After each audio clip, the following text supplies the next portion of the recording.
ગુજરાતીમાં કહેવત છે કે મન હોય તો માળવે જવાય। આ જ કહેવતને ભુજના ફરહાને સાચી કરી બતાવી।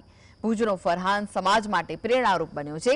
તેની પાસે બે હાથ ન હોવા છતાં પણ તે બોર્ડની પરીક્ષામાં ન માત્ર ઉત્તીર્ણ થયો પરંતુ 71% સાથે ઉત્તીર્ણ થયો। ભુજનો ફરહાન ઇમરાન કુંભાર એક એવો યુવાન છે જે શારીરિક મર્યાદાઓને પોતાની માનસિક શક્તિ અને અદમ્ય હિંમતથી પરાસ્ત કરી બતાવી। તેણે સાબિત કર્યું કે દ્રઢ નિશ્ચય આગળ કોઈ અવરોધ ટકી શકે નહીં। ફરહાને ધોરણ 10ની બોર્ડની પરીક્ષામાં 71% સાથે B1 ગ્રેડ મેળવ્યો અને તે પણ બે હાથ વગર। ફરહાને 5 વર્ષ પહેલા દુર્ભાગ્યવશ ઇલેક્ટ્રિક શોકના કારણે ફરહાનના બંને હાથ ગુમાવવા પડ્યા હતા।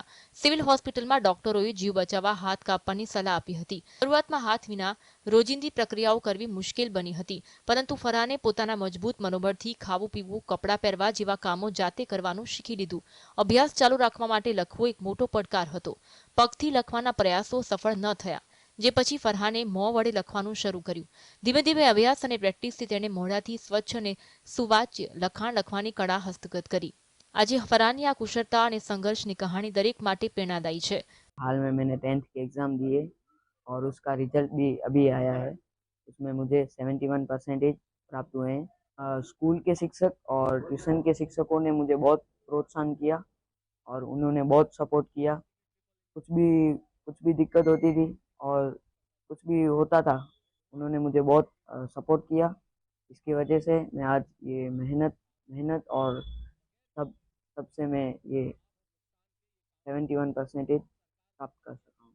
ભુજની ધી મુસ્લિમ એજ્યુકેશન અંગ્રેજી માધ્યમ શાળામાં ધોરણ 10ની પરીક્ષામાં ફરહાને મેળવેલી આ સિદ્ધિને શાળાના આચાર્ય, શિક્ષકો અને સ્ટાફે વખાણી રહ્યા છે। શાળા પરિવારે ફરહાનના સંઘર્ષ અને સફળતાને બિરદાવે છે। ફરહાન જે શરૂઆતમાં તો એને જ્યારે એ મને લાગે છે એકદમ હતોત્સાહ થઈ ગયો હશે કે હવે હું કેવી રીતે લખીશ, કેવી રીતે ભણીશ।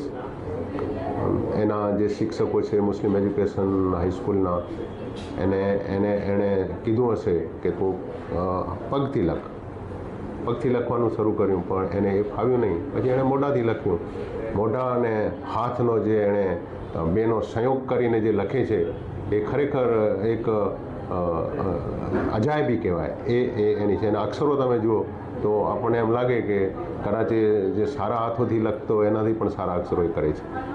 ફરહાનની આ કહાની શીખવે છે કે શરીરની મર્યાદાઓ, માનસિક શક્તિ અને હિંમત આગળ ઝાંખી પડે છે। ફરહાન કુંભાર ખરેખર હિંમતના હસ્તાક્ષરનું જીવંત ઉદાહરણ છે, જે દરેક માટે પ્રેરણાનો પથદર્શક બની રહેશે। દાઉદ સમેજા, GSTV।